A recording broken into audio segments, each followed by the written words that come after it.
प्रकार से voter list का जो मामला है फिर से राहुल गांधी ने उठाया और कहा कि सदन को इस पे चर्चा करनी चाहिए।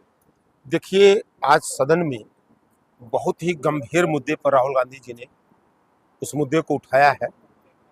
लोकतांत्रिक व्यवस्था को जिंदा रखने के लिए, लोकतांत्रिक व्यवस्था में जो हमारी आस्था है, उस आस्था पर कहीं कुठाराघात अगर हो रहा है तो उसकी चर्चा अगर सदन में राहुल गांधी जी ने उठाया है तो इस पर स्वतंत्र रूप से सरकार को चर्चा करनी चाहिए।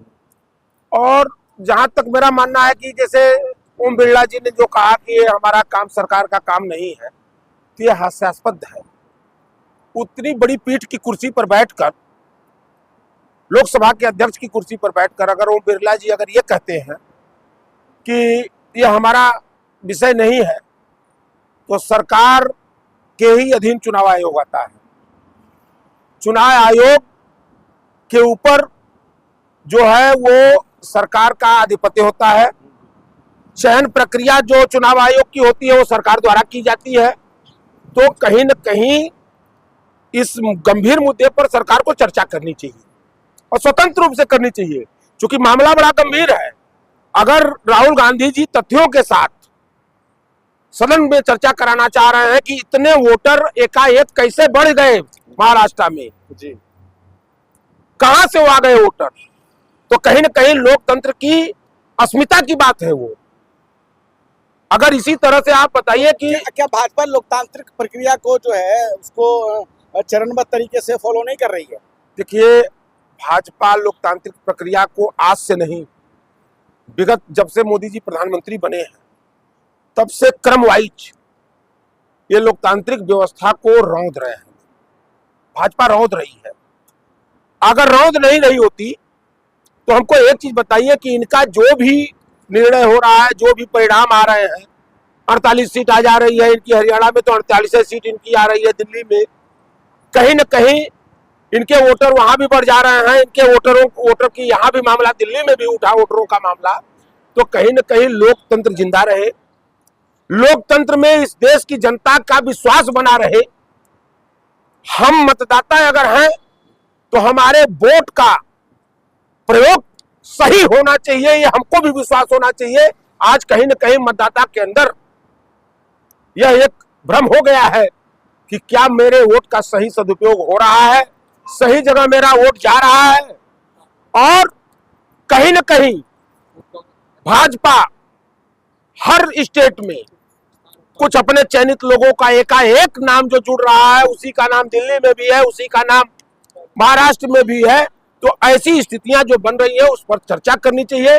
अगर लोकतांत्रिक मूल्यों में, लोकतंत्र में भी अगर मोदी जी आस्था रखते हैं, विश्वास रखते हैं, संविधान की अगर कसम का सही में संविधान के प्रणेता अपने को कहते हैं, तो उनको इन सब गंभीर मुद्दों पर चर्चा करनी चाहिए, सदन छोड़कर भागना नहीं चाहिए। मोदी जी, आप वोटर लिस्ट की बात कर रहे हैं, कांग्रेस के जो नेता हैं, प्रमुख हैं राहुल गांधी, वो बयान दे रहे हैं कि कांग्रेस के अंदर भी कुछ लोग जो है भाजपा के लिए काम कर रहे हैं। तो वोटर लिस्ट की छोड़ी है, तो कांग्रेस पार्टी के अंदर भी भाजपा घुसी हुई है। देखिए, यही लोकतंत्र की खूबसूरती है। और गलत को गलत और सही को सही कहने का मादा ये हमारे नेता राहुल गांधी के अंदर ही।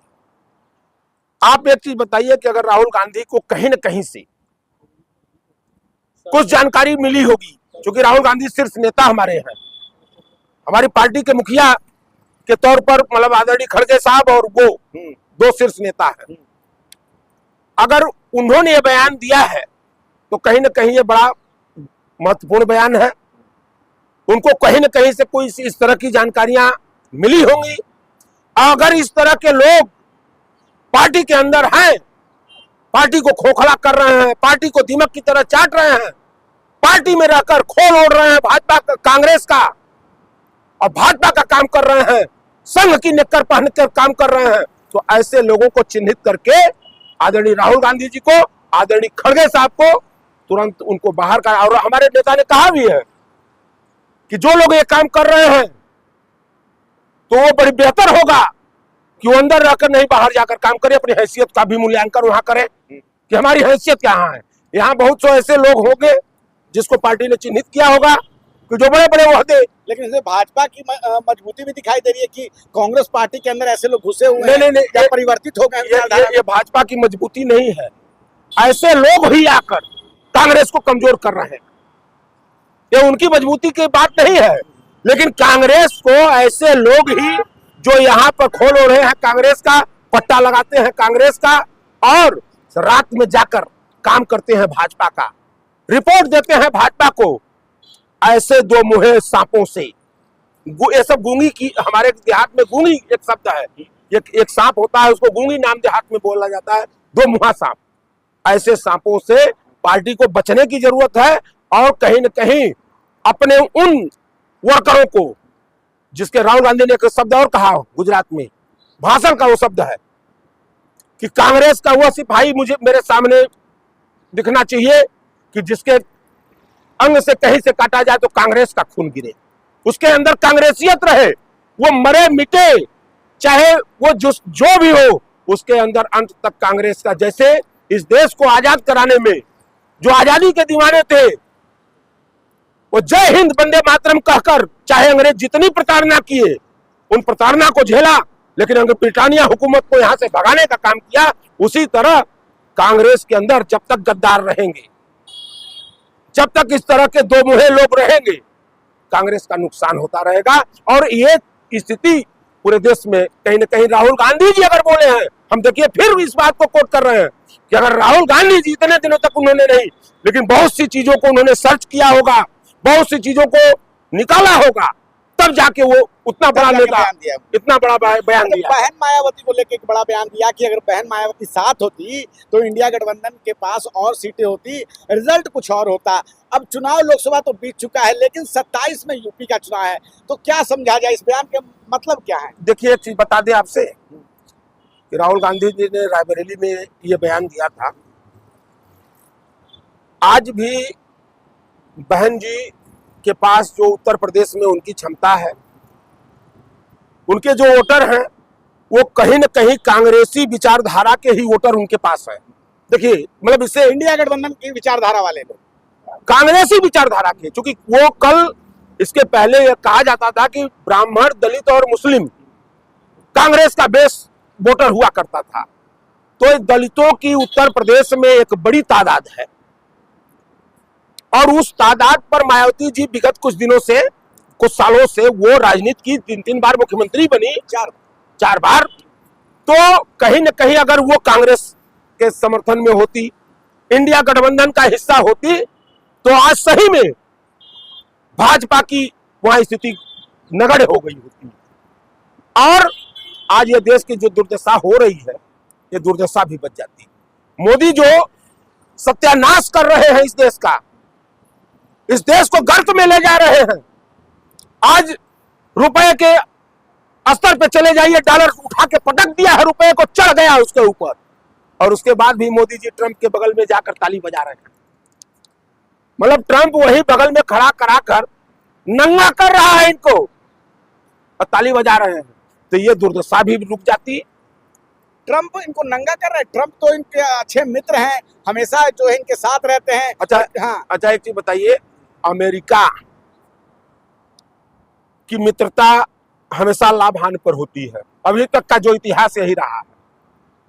उसने जिससे भी मित्रता किया है वो अपना लाभ सर्वोपरि रखा है, और हमारे देश के जो प्रधानमंत्री जी हैं, इनको अपने देश के लाभ हानि से कोई मतलब नहीं है। ये बस ये दिखलाने में परेशान रहते हैं। अरे आप वही देखिए ना, उसी सम्मेलन के अंदर छोटे से देश का राष्ट्राध्यक्ष यूक्रेन का जाता है और अपने देश के ज्वलंत मुद्दों पर वो चर्चा करता है, बात करता है। मोदी जी क्या क्या समझौता करके चले, इनको पता नहीं चला कि क्या क्या करवा रहा है हमसे, क्या क्या वो करवा रहा है। चलने लगे तो उसी समय अमेरिकन शराब पर 50% सब्सिडी पर दस्तखत करा लिया है इनसे। अमेरिकन शराब पर करके आए, किए भी समझौता तो अमेरिका से शराब का समझौता किया। मतलब वो अमेरिका भी जो टैरिफ के ऊपर भी काफी बातचीत हुई है। देखिए भारत सरकार की टैरिफ बहुत ज्यादा है, तो अब शायद कम करने की भी बात हो रही है। देखिए अच्छी बता दे, वो करेंगे भी, ये करेंगे भी।